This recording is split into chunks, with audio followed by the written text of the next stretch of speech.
The Jonathan Kuminga situation has been the reoccurring headline for the Golden State Warriors this offseason. Kuminga, a young athletic talent known for throwing down some monster slams, has a very high upside, and early on in his career, he has shown flashes of brilliance, including a very recent playoff series versus the Minnesota Timberwolves. But 4 years into his NBA career, he hasn't been consistent enough to match his high contract demands of roughly $30 million per season.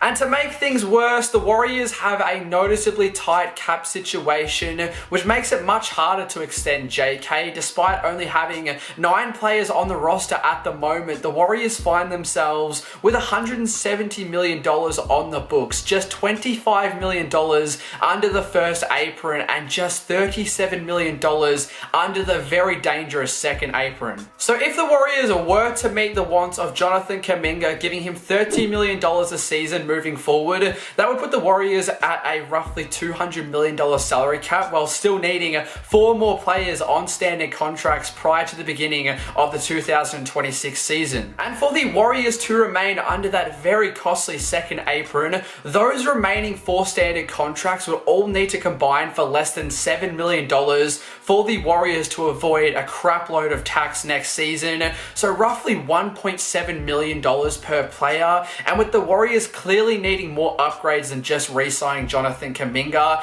and the Warriors also potentially looming in on players like Al Horford, clearly that's not going to be possible. So that puts both parties in a very difficult situation. Kuminga clearly wanting not just a big payday, but also a role that can help blossom him into an all-star caliber player. And unfortunately, there is a really good chance that for him to get both of those things, he may need to look elsewhere. But with him being a restricted free agent, basically that means he can look around and take offers from different teams, but the Warriors can match any of those offers and keep Kuminga regardless. And on the other hand, the Warriors do want to keep Kuminga, but they want to keep him on a team-friendly deal that helps keep them under the second apron. And they also want Kuminga in that spark plug role, potentially that 6-man off the bench that comes in, provides a bit of extra energy, and he can be that X-factor guy. But unfortunately, that is a role that is clearly not going to help Jonathan Kuminga take that next step. So here we are, almost 2 months into NBA free agency, and we are still at a complete crossroad. The Warriors and Kuminga haven't come any closer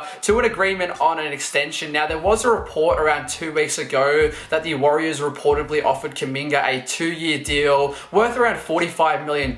Now, I personally think for what Kuminga has produced so far, this is a relatively fair offer. I guess the idea of this contract is it's a prove yourself deal where he gets 2 years where he's still on a pretty solid contract to prove to Steve Kerr and the front office that he in fact is going to be the next face of the Golden State Warriors before they commit a long-term extension to him. Now, unfortunately, Kuminga was not happy with this offer whatsoever, and he has made it very clear that he'll not be accepting this offer from the Warriors, despite him not really having a genuine market in free agency at this stage. Now, it was reported that Kuminga believes he is on the same level as Cade Cunningham and Scotty Barnes, and he believes that he should be warranting a similar contract to those two guys. Now, for a little bit of context, those two are on monster deals, 5 years worth around roughly $220+ million. And to me, I think this is the exact reason why the Warriors won't be moving forward with Jonathan Kuminga, because this is absolutely ludicrous talk. Yes, he has had flashes of being on the same level as those two guys, but he hasn't done it at a consistent rate. There's only been a handful of games every season where he has looked like that guy that warrants a monster 5-year extension worth $150 to $200 million. Now, in a sense, I do feel a little bit bad for JK. He really wasn't given the same opportunity as those other guys early on in his career, but unfortunately it really doesn't matter. The NBA is a business, and clearly at this stage in his career he is nowhere near the level of those guys. So clearly we're in a very weird spot. We have a young player that has so much potential, a possible all-star ceiling, but with how close we are to the second apron and with how little budge room we have, one big mistake could be the difference between us competing or not competing in the final years of Steph Curry's career. So I just don't think there's enough justification for giving someone like Kuminga a monster 5-year deal simply based off of potential and what could be. Now, at this stage, a genuine contract extension is very unlikely. There is a chance a little bit later down the line, both parties budge a little bit and we come to an agreement. There is also the chance that if both sides can't come to an agreement, Kuminga will get the 1-year qualifying offer, which in my opinion is just worst case scenario for the Warriors. It really only leaves them two options the following season. They either have to trade him away mid-year for really nothing in return, potentially run the risk of ruining the chemistry mid-season, or worst case scenario, run the risk of losing Kuminga the following free agency for absolutely nothing. There is also the route of signing and trading Jonathan Kuminga. Now, essentially, for anyone who doesn't know how a sign and trade deal works, essentially, Kuminga will go off, negotiate, and then come to an agreement on a contract with a different team. He'll then sign that contract. The Warriors will then match it because he's a restricted free agent. So technically, the Warriors would be re-signing him, but then what they'll do is they'll go ahead and trade him to that team that originally offered him that contract. The Warriors will then get a few assets in return, potentially a player or two, and some potential draft capital. So essentially, you're getting a few assets in return rather than losing him for absolutely nothing if you just cannot come to an agreement on a contract. So one I can remember in recent history for the Warriors was when KD decided to leave us and join the Brooklyn Nets. In return, we got D'Angelo Russell, who would later be flipped for Andrew Wiggins. He was a key part to our 2022 championship run. The reason you see sign and trade deals is if a free agent is restricted, or if a team is trying to sign a player but they don't have enough cap to sign said player. That's the reason why you'll see these happen.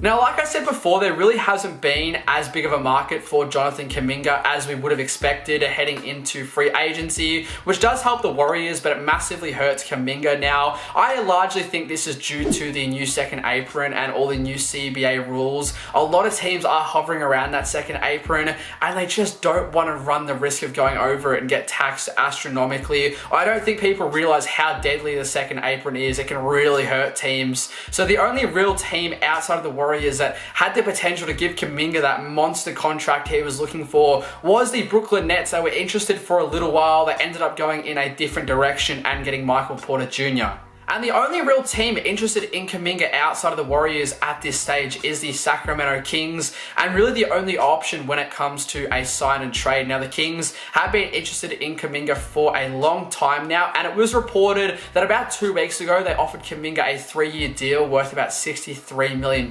so really not much more than what the Warriors were offering. Now, in terms of the sign and trade package they would have to send to the Warriors to get Kuminga across, originally it was reported that the Kings offered Devin Carter, Dario Saric, and 2 second-round picks. I'm just going to let that sink in for a second.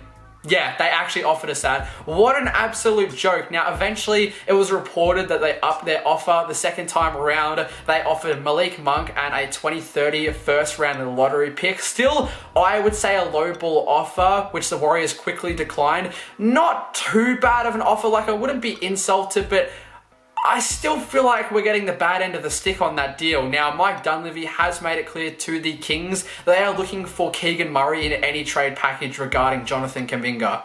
But in saying that, yes, we definitely want Keegan Murray in a trade package, but I really wouldn't mind Malik Monk. I feel like he's a super solid player, and he is coming off a career best year where he averaged 17 points and 5 assists, and he has shown across the past that he can play in a variety of different roles. It really wasn't that long ago where he finished second in 6-man of the year votings when he led the Kings' second unit, so he could be that 6-man spark plug that we desperately need when Steph is off the court. And also, he has played alongside a variety of guards in his time with the Kings. Obviously, De'Aaron Fox for a while there, and recently Zach LaVine, so I also think he'd fit nicely alongside Steph Curry. And in all honesty, with how this Kuminga situation has played out so far, I really can't see the Warriors getting a better offer than this one at this stage. Now, I don't think Warriors-Kings trade talks are completely off the table the rest of this offseason. If this situation continues to drag out into late September, I could see the Warriors potentially falling back onto this offer, potentially with some new minor details added into the trade in favor of the Warriors. Potentially that 2030 lottery protected first round pick becomes maybe only just top 5 protected, or maybe the Kings also have to throw in someone like a Dario Saric to get the deal done. Ultimately, I think it just comes down to how impatient the Warriors get. Do remember, the Warriors also have a few other signings lined up, but they cannot get those deals done until they figure out this Kuminga situation. There was one more thing I wanted to talk about when it comes to potential sign and trades for Kuminga. There was an interesting report that came out about 2 weeks ago that spoke about the potential of a Josh Giddey for Jonathan Kuminga double sign and trade, as the Warriors reportedly reached out to Josh's camp, letting them know that they are very interested in Josh. This would be a very surprising move. I don't think anything serious has eventuated out of it at this stage. It would be really fun. I don't want to clickbait you all saying, oh, this could happen, this could happen. I don't think anything would happen, but it would be very interesting and very fun. And just to finish off today's video, I'll give you guys a little bit of a prediction on what I think happens with Jonathan Kuminga moving forward. I eventually think that JK and the Warriors will both come to an agreement on a contract extension. I think both sides end up budging a little bit. I think Kuminga takes a little bit less than what he was hoping for, and I think the Warriors end up offering a little bit more than they wanted to. I think we'll eventually come to an agreement for a 3-year deal worth $68 million, with the third year being a player option. So if 2 years down the line, Kuminga thinks he can test the open market and get more money, he can potentially have the option to do that. Or by that time, the Warriors can finally see that Kuminga is going to be that next guy for them. They can potentially give him a longer contract extension. Alrighty everybody, so there you have it. That is an in-depth update on the very tricky and intriguing Jonathan Kuminga situation. I hope you all did enjoy today's video. If did, please consider dropping a like and subscribing to the channel. We are on the road to 1K. I've got plenty of exciting content coming up this next season. Also, feel free to comment down below how you think this situation is going to play out, and I'll see you all in the next one.